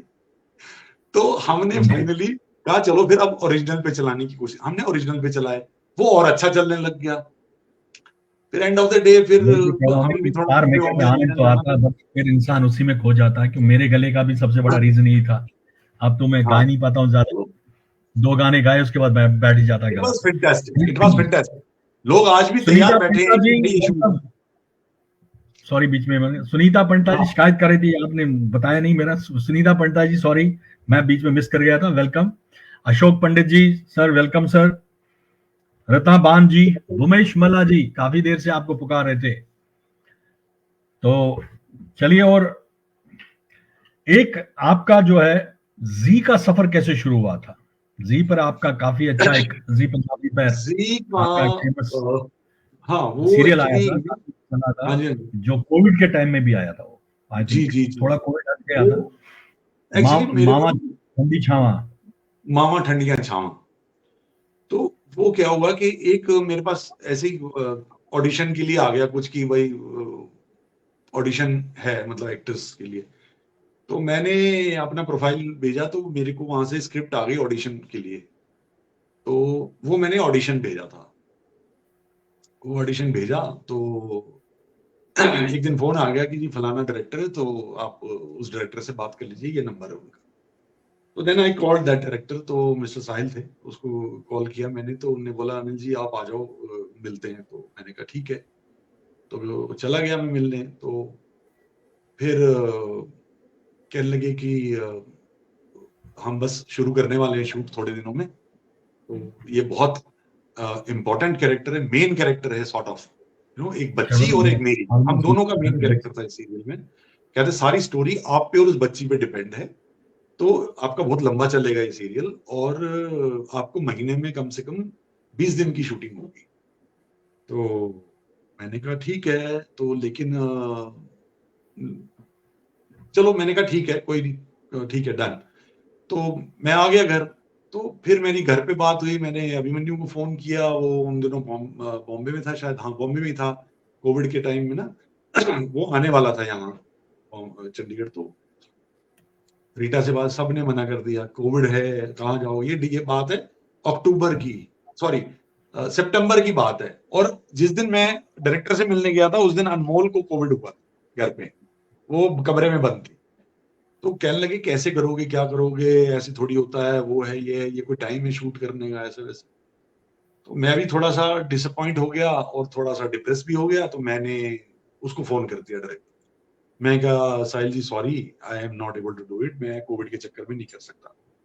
अरे नहीं अनिल जी यहाँ पे सब पूरा अरेंजमेंट है, सैनिटाइजर भी होगा, मास्क भी होंगे, पूरी टीम मास्क लगा के वो ये।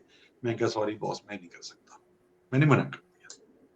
अब डायरेक्टर था, उसको क्या था भाई, वो तो उसको दूर, ठीक है, उसने बोला ओके कोई बात नहीं, बट मैं तो अभी भी कहूंगा आप आ जाओ। मैं कहा नहीं, वो हो गई बात खत्म। अब मैं तो छोड़ चुका था। 3 हफ्ते के बाद, 1 महीने के बाद लगभग, मुझे डायरेक्टर का फोन आ रहा है। उनको मैंने 1-2 लोगों का रिकमेंडेशन भी कर दिया कि भाई मेरी जगह ये लोग फिट हैं, इनको देख लो ऑडिशन करके। 1 महीने के बाद डायरेक्टर का फिर फोन आ गया, कहते अनिल जी यार अब तो कोविड बिल्कुल ही कम खत्म हो गया है, तो आ जाओ। ऐसा है। मैंने कहा यार आपको मैंने बंदे भेजे थे, कहते नहीं ये रोल आप ही करेंगे। तो मैंने कहा यार नहीं मान रहे हैं, तो मैंने कहा कौन मना कर, मैंने कहा मेरा बेटा है यार बॉम्बे से आया, तो आ गया था मैंने, कहते मैंने कहा वो मना कर रहे हैं वो सारे, कहते आप एक काम करो अपने बेटे को भी लेके आओ साथ में।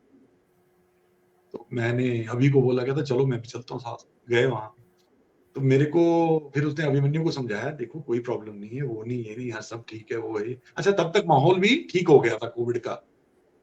वो अलग बात है कि डेल्टा बाद में आया, लेकिन तब तक कोविड लगा कि अब खत्म होने की कगार पे। तो फाइनली मैं चला गया, उसने फिर उसने सारा समझाया उसको। तो फिर अभिमन्यु कहता पापा देख लो यार, कर लो, अब ये बोल रहे हैं तो कर ही लो, फिर क्या करोगे। तो मैंने कहा चलो, तो मैंने कहा कब शूट करना है, कहते बस अभी 10 दिन में शूट शुरू हो रहा है। मैं चलो ठीक है। तो अब मेरी अंदर से यूं हो कि भाई को पता नहीं क्या होगा, कोविड है। तो फिर जिस दिन एक प्रोमो शूट होना था पटियाला में, तो सुबह 4 बजे 5 बजे बुलाया वहां, बोले पटियाला जाना है सबको। तो मैं वहां देख रहा हूँ एक कैरेक्टर है, एक बंदा है, तो वो वहां आया था प्रोमो शूट के, मतलब ना वो ये देखने आया था कि मैं आऊंगा कि नहीं आऊंगा प्रोमो शूट के लिए। अगर मैं नहीं आता तो वो सोच रहा था मुझे ले जाएंगे। लेकिन फाइनली मुझे डायरेक्टर ने बोला कि जो आपने इस रोल में जो आप शूट कर रहे थे कोई नहीं शूट कर रहा था, हमने बहुत ऑडिशन दिए। वो दिमाग में रहता है ना डायरेक्टर के, हाँ वो बैठ गया था उनको माइंड में, वो बैठ जाता है। बस फिर वो 8 दिसंबर को शूटिंग हो गई थी। तो ऐसे करते करते चलता रहा और अप्रैल तक चलता रहा मेरा शूट। मेरे तब तक 82 एपिसोड्स हो गए थे, मतलब ना शूट हो गए थे सारे, चल रहा था सीरियल, तो चल रहा था। फिर डेल्टा शुरू हो गया, तो अप्रैल में ओ मत पूछो, इन्होंने तो दरवाजा बंद कर दिया, कहते नहीं तुम नहीं जाओगे। बट वो शो बहुत अच्छा चल रहा था, उसको बहुत हाँ शो बहुत अच्छा चल रहा था, वो टीआरपी बहुत अच्छी थी उसकी। तो इन्होंने दरवाजा बंद किया, बोले नहीं तुम नहीं जाओगे शूट पे। मैंने कहा यार क्या कर रहे हो, नहीं पॉसिबल ऐसे, तो नहीं हम हालात खराब हो गए थे पूरे। तो मैंने फिर पंजाब प्रोड्यूसर में को फोन किया, डेथ्स हो गई ना, काफी ज्यादा हो गई। मैंने प्रोड्यूसर को फोन किया, मैंने कहा जी सॉरी, मेरे को घर वाले अलाउ नहीं कर रहे हैं, वो सब ऐसे ऐसे प्रॉब्लम। कहते हैं अनिल जी नहीं ऐसा होता नहीं है, वो नहीं होता। अच्छा लकीली मैंने एग्रीमेंट साइन नहीं किया हुआ था, तो अब उनको भी अपनी कमजोरी पता थी। तो फिर मैंने कहा यार नहीं सॉरी, मैं नहीं अनिल जी फिर एक काम करो, आप कम से कम 2 दिन का तो आओ, 2 दिन आओ, हम आपके पुराने शॉट्स में जो Wind up पेंडिंग है करेंगे। वो सब वाइंड अप करें, वो सब करेंगे। तो मैंने कहा ठीक है। बड़ी मुश्किल से वो 2 दिन मैंने काटे हैं वहां पे, क्योंकि बहुत बुरे हाल थे मार्केट में उस वक्त। घंटा में तो बहुत ज्यादा बुरा हाल। शूट नहीं बंद कर रहे थे यहाँ पे ये लोग। पंजाब में थोड़ी गवर्नमेंट बड़ी लीनियंट थी उस वक्त, ये सब नहीं। जबकि बहुत स्ट्रिक्टनेस की गई थी, हमें तो Strictness ताला ही थी, लेकिन लगाना इनको पड़ा कोई इनको कोई कुछ बोल ही नहीं रहा था। तो फिर फाइनली मैं 2 दिन के शॉट करके आ गया। उसके बाद इन्होंने उस कैरेक्टर की डेथ दिखा दी। था। हाँ, वो फिर कैरेक्टर की डेथ दिखाई थी उसमें। हाँ, और ये भी था कि वो जो कैरेक्टर की डेथ जो दिखाई उन्होंने उसका जो है ना वो फेस नहीं दिखाया। फेस नहीं दिखाया था। वो मेरे हो को सकता है कभी भी वापस आ जाए। हाँ, मेरे को बॉम्बे से उन्होंने बोला था कि नहीं हम आपको ये छुट्टी दे रहे हैं, 2 महीने का गैप है, 2 महीने के बाद आपको वापस लाना है। तो आपने मैंने देखा कहा था गाँव ठीक। जा। हाँ मैंने कहा तो हाँ वो गांव चले गए ना उसमें, मतलब फिर वो वहां से तो फिर उसके बाद क्या हुआ, वो 2 महीने 1.5 महीने के बाद वो लड़की भी छोड़ दी, बच्ची जो बच्ची थी जो मेन वो भी कैरेक्टर छोड़ थी। दी। अब जब बच्ची भी छोड़ दी, मैं भी छोड़ दिया, रिप्लेसमेंट ढूंढे तो वो चीज नहीं बनी। तो फिर उन्होंने 2-2.5 महीने के बाद फिर उन्होंने सीरियल ही बंद कर दिया। अक्टूबर तक सीरियल बंद हो गया था शायद। बट अच्छा चल रहा था, उसकी जो टीआरपीज वगैरह बहुत अच्छी जा रही थी। हाँ बहुत बहुत बहुत बढ़िया सीरियल था और मेरे को चलिए, मजा हम आ गया पंजाब था। की बात कर रहे थे, आपके एक और पंजाबी कैरेक्टर का मैं दिखाता हूँ। आपने जहाँ विलन रोल किया हुआ। हेलो, एक प्रॉब्लम हो गई है।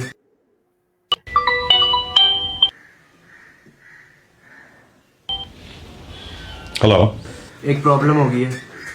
सनी ने रघु दा खून करता। की बकवास कर रहे हो तुम? इंस्पेक्टर आया सी, धमकी दे के गया। तू शांत रह फिलहाल, मैं देखता हूं।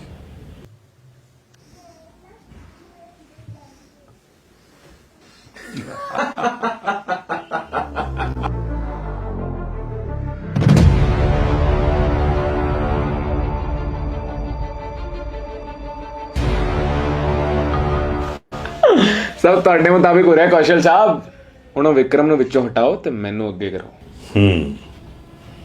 ਪਹਿਲਾ ਜਿਹੜਾ ਕੰਮ ਤੈਨੂੰ ਦਿੱਤਾ ਹੈ ਉਹ ਤਾਂ ਕਰ। ਉਹ ਮੁੰਡੇ ਸਾਡਾ ਕੁਝ ਨਹੀਂ ਵਿਗਾੜ ਸਕਦੇ ਕੌਸ਼ਲ ਸਾਹਿਬ। ਪਤਾ ਹੈ ਮੈਨੂੰ, ਪਰ ਉਹ ਮੁਸਲਮਾਨ ਮੁੰਡਾ ਜ਼ਿੰਦਾ ਚਾਹੀਦਾ ਮੈਨੂੰ।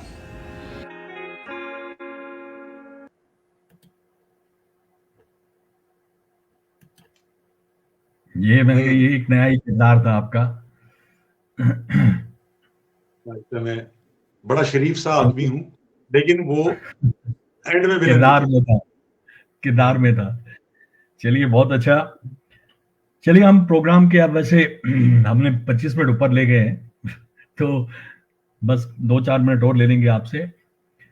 कुछ आपने जैसे काफी ज्यादा इसने किए, कुछ अवार्ड्स रिवार्ड्स, उसके बारे में कुछ जिंदगी में कभी कुछ इस तरह के इत्तेफाक हुए हों। उससे पहले मैं नाम लेना चाहूंगा प्यारेलाल सप्रू जी और श्याम सिंह जी का, जो देख रहे हैं हमें। रीता बान जी देख रही है। दो चीजें आपका बीच में थोड़ा सा डिस्कनेक्ट होता है। एक तो आपसे जो लास्ट में चाहेंगे, कुछ बताना चाहेंगे आप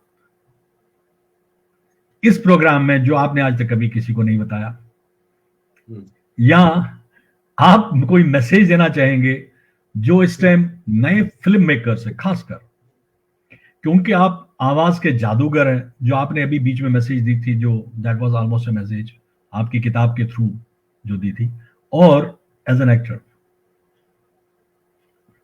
जो नए उभरते हुए जो शौक रखते हैं इन चीजों का। पहला जिक्र आपने किया था अवार्ड्स का, तो अवार्ड्स के मामले में एक तो जब हम रेडियो शो बनाया करते थे, हमारे रेडियो शो चलते थे, तो उसमें हमारे को एक रेडियो शो था, एक हादसा एक हकीकत। इसमें हमें इसमें रेडियो दुनिया की तरफ से रेडियो अवार्ड मिला था बेस्ट शो का। ठीक है। तो दूसरा जो मैंने जो वीडियो का काम शुरू किया था, मैंने एक्चुअली डॉक्यूमेंट्री फिल्म बनाई थी, रुके रुके से कदम, वो भी मनराज टॉकीज में मिल जाएगी आपको। तो ये मेरा फर्स्ट हैंड एक्सपीरियंस, मैंने पहली चीज मैंने वो डॉक्यूमेंट्री बनाई थी, मैंने उसके पहले वीडियो का काम नहीं किया था, that was my first film. और जब मैंने वो डॉक्यूमेंट्री बनाई तो वो एक फिल्म फेस्टिवल में बेची हमने। तो फिल्म फेस्टिवल में मुझे उस डॉक्यूमेंट्री के ऊपर बेस्ट कॉन्सेप्ट अवार्ड मिला। Great, what was that? Ruke Ruke Kadam. It was basically on, it's basically discard beggars. ये बेगर्स के ऊपर है कि बेगर्स को जो हम लोग वो देते हैं ना, पैसा देते हैं, भीख देते हैं उनको, तो we should not do it. क्योंकि मैंने उसमें प्रूव किया था कि एक भिखारी की जो कमाई होती है ना, एक दिन की 75,000 के आसपास, उस जमाने में मैंने ये 2010 में बनाई थी मैंने, तो 75,000 रुपए पर डे की कमाई कैसे होती है उनकी मिनिमम एवरेज। और वो जमाना था जब वो 1 रुपए के हिसाब से, आज तो 5-5 रुपए देते हैं। तो वो बहुत अच्छा कॉन्सेप्ट था, उस पे मिला था award. Now coming two point कि लोगों को क्या मैसेज देना है। देखो हमारा जो है ना हमारा जो ये सोसाइटी है ना, इसमें खासकर अपकमिंग यूथ, फिल्में देखते हैं हम बहुत सारी, और चाहे हम मीडिया देखते हैं हम लोग, लेकिन हर कोई जो इंसान होता है, हर कोई जो बच्चा होता है, अपकमिंग यूथ होता है, उसके जहन में कहीं ना कहीं ये बात बैठ जाती है बहुत सारे बच्चों में कि मुझे एक्टर बनना है, मुझे सिंगर बनना है, ठीक है ना, ये सारी चीजें हैं। सबसे पहली बात, एक बच्चे को, एक यूथ को, अपकमिंग यूथ 15-16 साल के, ये एक एज होती है जहां से एक ये चीजें आपको डेवलप होने लगती हैं। अगर किसी को वॉइस आर्टिस्ट बनना है तो उसको 15-16 साल की उम्र से उसको अपनी आवाज पे काम करना चाहिए। फिर जो एक्टर बनना चाहता है वो एक्टर जरूर बनने की कोशिश करे, एसोसिएट हो इन सब चीजों के साथ। या सिंगर बनना चाहता है कोई, वो सिंगिंग में, देखो सीखना आपका काम है, आपने अपने सीखने में लगन लगानी है। लेकिन आप बनने के लिए, जो भी बनना है, सिंगर बनना है, एक्टर बनना, कुछ भी बनना है, सबसे पहले आपके पास 2 ऑप्शन होने बहुत जरूरी है। पहला, अगर आप टैलेंट के फील्ड में जाना चाहते हैं, and alternatively you should be capable to accept the other option. क्योंकि फाइनली जिंदगी में आपने जीना है, तो जीने के लिए चाहिए आपको पैसा, और पैसे के लिए आपको करना पड़ेगा काम। आप कौन सा काम करना चाहेंगे? आप फिल्म में जाना है, सिंगर बनना है, या एक रूटीन लाइफ जीनी है आपको? आपको दूसरी ऑप्शन तैयार रखनी चाहिए, क्योंकि इस फील्ड में आप टारगेट मत बनाओ कि मुझे एक्टर ही बनना है, मुझे सिंगर ही बनना है, क्योंकि आपका भाग्य बहुत जरूरी चाहिए इस चीज। अगर आपका भाग्य नहीं है, आप सर फोड़ लो, आपका काम नहीं होना, आप मीडियोकर बन के रह जाओगे, आप एक कटोरी में ही घूमते रहोगे, आपको लगेगा मैं समुद्र में तैर रहा हूं, जबकि आप कटोरी में तैर रहे हो।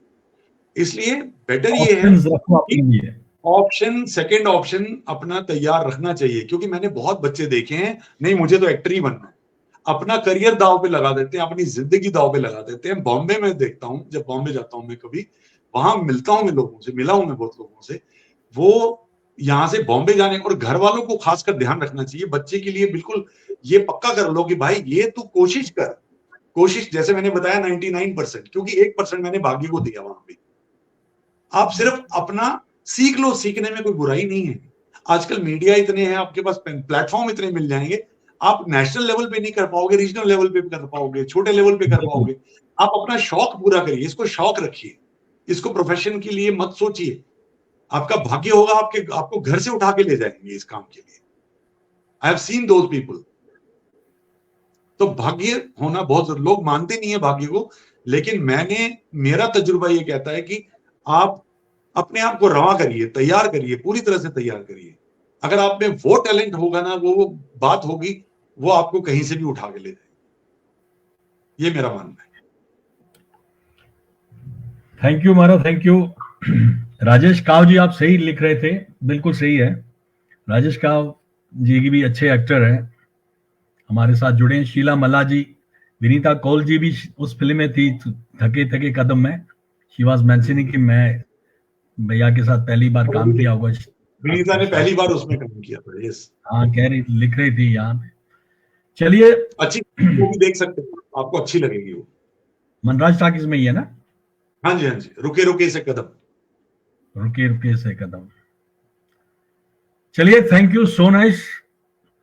ठीक है, 8:30 से भी ऊपर हो गया, पता ही नहीं चला कहाँ से टाइम हो गया। बहुत ही अच्छा लगा। और आपने आपसे आपने आगे- आप बोल रहे हो गाने वाने नहीं गाए, इसके बावजूद भी I think it's more than enough. Time निकल गया काफी, है ना? 8:30 बज गए, 8:32 हो गए, पता ही सब नहीं लोगों ने चला। अपना साथ दिया, हमें सुना, हमें देखा, हमारी अभी बातें तक सुनी। 25-26 लोग देख रहे हैं सर हमारे को। अब टाइम हमारा आधा घंटा से ऊपर निकल चुका है, अभी तक लोग देख रहे हैं। थैंक यू, थैंक तो- यू। आई होप आपको इंटरेस्टिंग लगी होंगी ये बातें सारी। बहुत very ही much. अच्छा इंटरेस्ट। नेचुरली और ज्यादा जानना चाहते हैं, और ज्यादा जानना चाहते हैं तो और नौकरी चली गई में बहुत मजेदार चीजें मैं इसी बात से आ रहा था कि 2 किताबें खासकर essentials and practice of the radio management और नौकरी चली गई। ये मेरे ख्याल में अमेजोन और दूसरा फ्लिपकार्ट पे है, दोनों पे है। Amazon आई थिंक ये और नौकरी चलेगी फ्लिपकार्ट पे भी है शायद। इट्स ऑन होगी। फ्लिपकार्ट। हाँ, आई थिंक फ्लिपकार्ट पे भी है, बिकॉज वो पब्लिशर में फ्लिपकार्ट पे भी है, तो हाँ, publisher यू में कैन भी है, बाई हाँ। And read it. Vinita, sign bless you, love you बेटा, sign bless you. Harish Pandit ji, thank you. Harish Pandit ji भी हमारे साथ जुड़े हुए अभी तक। सबका Fantastic शुक्रिया, लगा। सबका शुक्रिया। चलिए हमारा और थैंक यू। अब इजाजत। Thank you very much, thank you God bless, very God much. bless Maharaj, God bless, God bless। आप सबका शुक्रिया, थैंक यू। थैंक यू महाराज। तो ये थे मल्टी टैलेंटेड अनिल काग जी, जिनके कुछ यादों के वर्क आज हम पलट रहे थे। बहुत ही इंटरेस्टिंग था, पता ही नहीं चला कहां से हम जो है इतना टाइम ज्यादा ले गए। But thank you to you all, अभी तक आप लोग हमारे साथ जुड़े हुए। अगला प्रोग्राम फरवरी के फर्स्ट वीक में ही होगा, उसमें भी हम एक और किरदार आपके सामने पेश कर रहे हैं, क्योंकि मुझे काफी ज्यादा लोगों की डिमांड आई है। पीछे हमारे साथ एक बहुत अच्छे सिंगर जुड़े थे, उस टाइम भी यही थोड़ा सा नेट का इश्यू हो गया था, तो काफी ज्यादा उस आर्टिस्ट के बारे में मुझे काफी लोगों ने जो है मैसेज भेजी थी कि आप उसको दोबारा लेके आइए। तो मैंने उनसे रिक्वेस्ट की है, होपफुली अगली बार उनको दोबारा लेके आएंगे। आज के लिए बस इतना ही, इजाजत दीजिए। God bless you, sign bless you all. Thank you.